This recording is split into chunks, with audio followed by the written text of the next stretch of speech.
সেই অমাবস্যার খুঁটখুটে অন্ধকার রাত, গ্রামের মেঠো পথ, চারদিকে ঝিঁঝি পোকার ডাক, দূরে কোথাও একটা হুতুম প্যাঁচা ডাকছে।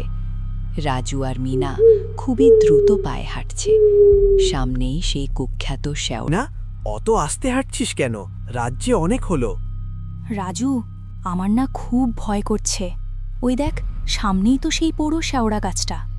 দাদি বলতো অমাবস্যার রাতে নাকি ওখান দিয়ে ওনারা চলাফেরা করে। আরে ধুর বোকা, ওসব কি গাল গল্প বলছিস মিনা? আজকালকার দিনে কেউ ওসব ভূতপ্রেতে বিশ্বাস করে না। তুই শুধু আমার সাথে থাক, কিচ্ছু হবে না। কিন্তু রাজু, তুই খেয়াল করছিস বাতাসটা হঠাৎ কেমন ভারী হয়ে গেল, আর একটা পচা গন্ধ নাকে ভেসে আসছে না?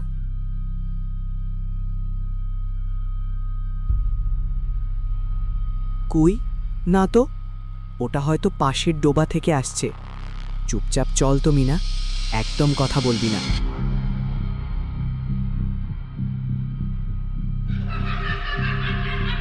তারা শ্যাওড়া গাছটির একদম কাছে চলে আসে।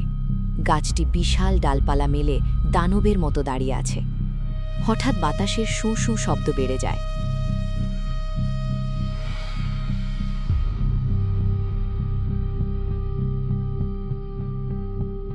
রাজু, আমি আর এক পাও নড়ব না। ওই দেখ, গাছের নিচে কে যেন বসে আছে। কে? কোথায়? আরে হ্যাঁ তো, কেউ একজন বসে আছে মনে হচ্ছে, সাদা কাপড় পরা। রাজু, চল ফিরে যাই। ওটা মানুষ না। এত রাতে ওখানে মানুষ কেন থাকবে?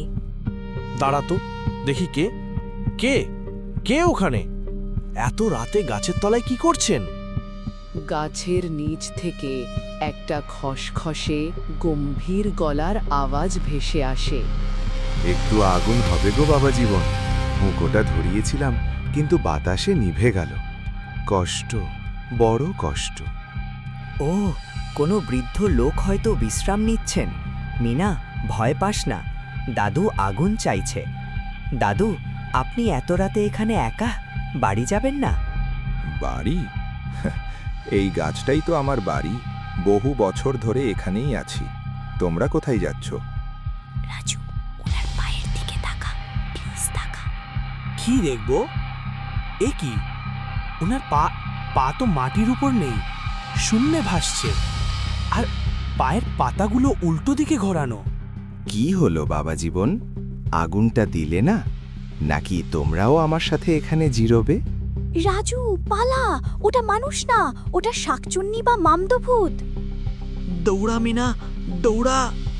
হঠাৎ শ্যাওড়া গাছের ডালপালাগুলো প্রচণ্ড জোরে নড়তে শুরু করে। মনে হচ্ছে যেন কেউ অট্ট হাসি হাসছে। বৃদ্ধ লোকটা ধীরে ধীরে ধোঁয়ার মতো মিলিয়ে যেতে থাকে গাছের গুড়ির সাথে।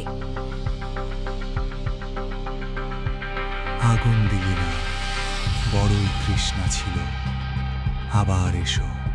রাজু আর মিনা আর পেছনে না তাকিয়ে প্রাণপণ শক্তিতে গ্রামের দিকে দৌড়াতে থাকে। তাদের পেছনে শ্যাওড়া গাছটা অন্ধকারে স্থির হয়ে দাঁড়িয়ে থাকে, যেন শিকারের অপেক্ষায়।